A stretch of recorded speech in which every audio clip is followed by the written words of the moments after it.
Apa yang saya lihat di Surabaya ini, banyak orang yang membuka aurat, banyak umat Islam yang campur baur, banyak umat Islam yang saling bersalaman, banyak orang Islam yang saling berbonceng-boncengan, banyak umat Islam yang meninggalkan sholat, gemes ingin menyampaikan ilmunya Rasulullah.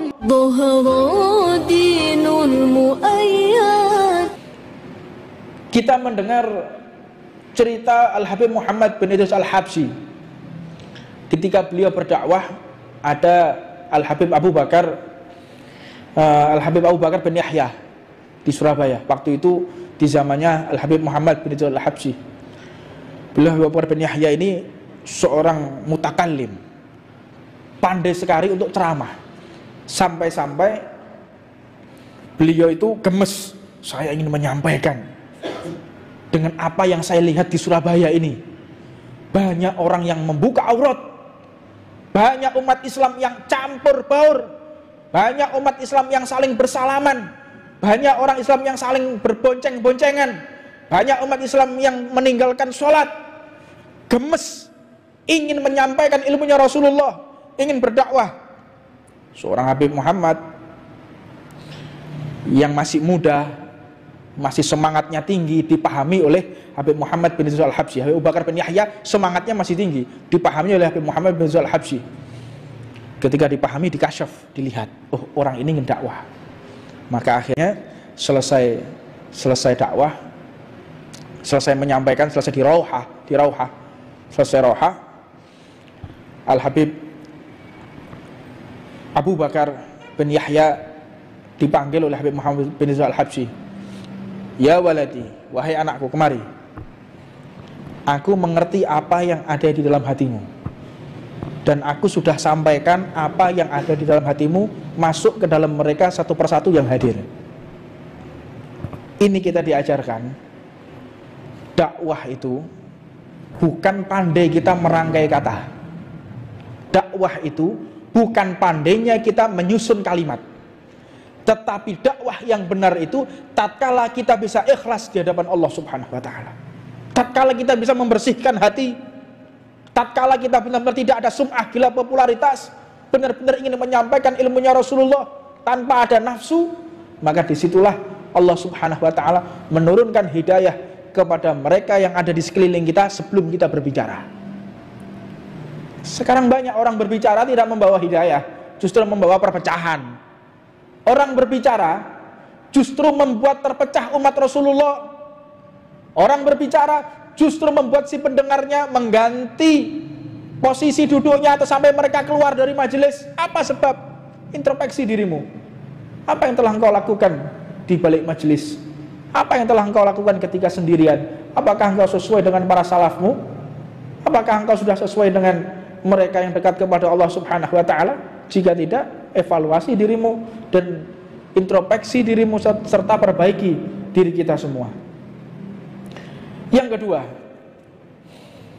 makna dakwah yaitu apabila kita berhasil membuat orang yang sebelumnya maksiat menjadi taat, yang sebelumnya mereka menenggak minuman keras jadi rutin di masjid. Makna dakwah ketika banyak orang lalai kepada Allah dan kita yang menyambungkan.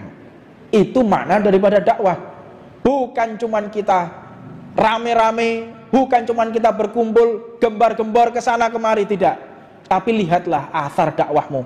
Banyak tidak orang yang kembali di jalan Allah, banyak tidak orang yang mulai dekat dengan Allah, banyak atau tidak orang yang mulai cinta sholawat, banyak atau tidak orang yang mulai senang dengan majelis taklim. Jika benar metode itu ada, maka lanjutkan engkau berjuang di jalan Allah. Kalau tidak, hentikan dakwahmu. Yang ketiga,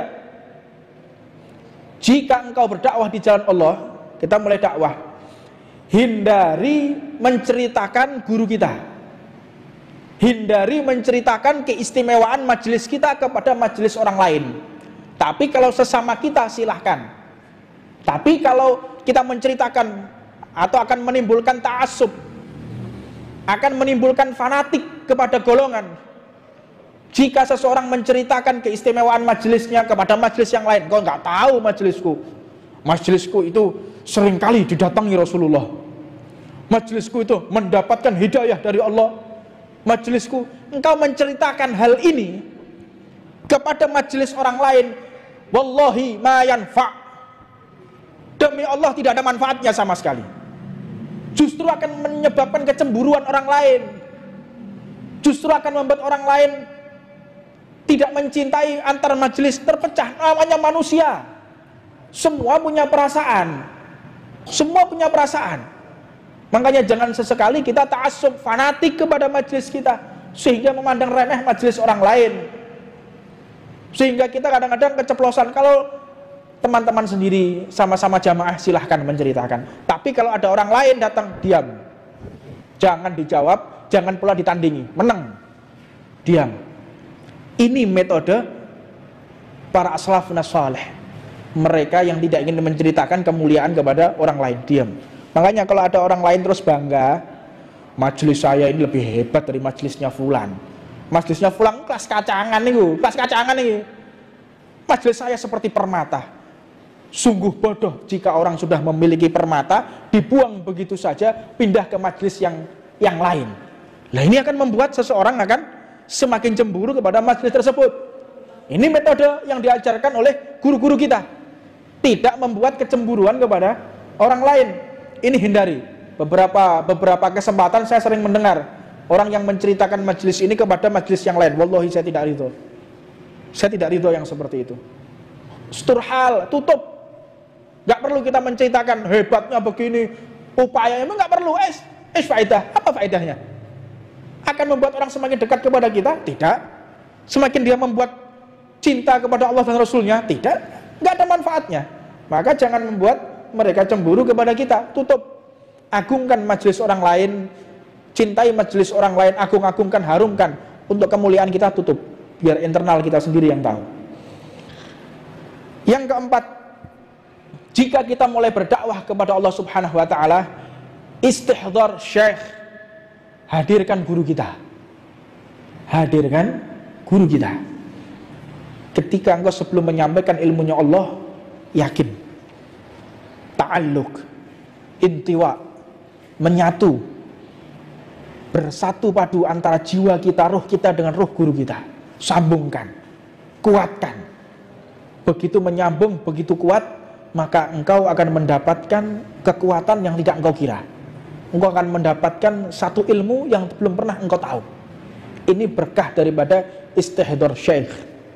Ingin saya ceritakan, sebagaimana yang kami dengar dari guru kami Habib Jamal menceritakan tentang Al-Habib Ali bin Abdurrahman Al-Jufri. Beliau ulama tersohor, murid dari Habib Umar. Ketika beliau berkunjung di kediaman Said Muhammad bin Alawi Al-Maliki, pada masa itu beliau masih hidup. Said Maliki masih hidup. Ketika hadir, Habib Ali benar-benar istihdhar, menyatukan jiwanya, menyatukan hatinya, memenuhi hatinya dengan mahabbah kepada gurunya. Istihdhar, benar-benar menghadirkan gurunya.